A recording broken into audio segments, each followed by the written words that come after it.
që prej fillimit, marrëdhënia mes Luizit dhe nënës së Kiarës ka qenë një lidhje e ndërtuar me shumë kujdes, respekt dhe përkushtim.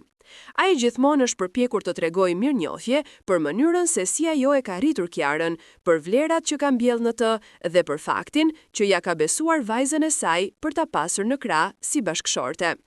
Në heshtje, Luizi kishte menduar prej kohësh të bënte diçka që do të tregonte ndjenjat e tij më shumë se çdo fjalë. Gjatë ditëve të fundit, ai kishte vërejtur se ajo ndonjëherë mundohej të mos tregonte se emocionohej shpesh.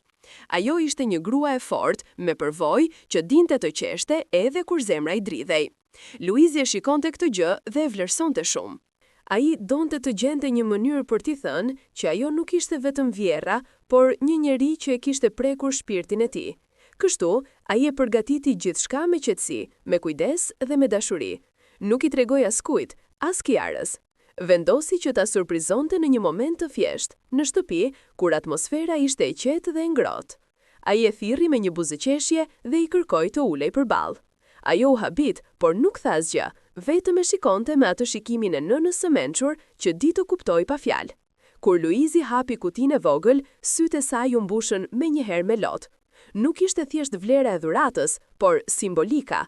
Ishte një gjest falënderimi, respekti dhe zemre.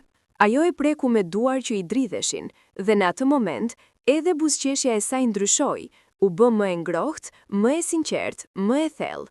Nuk ishte nevojë për shumë fjalë, ai gjest fliste vetë.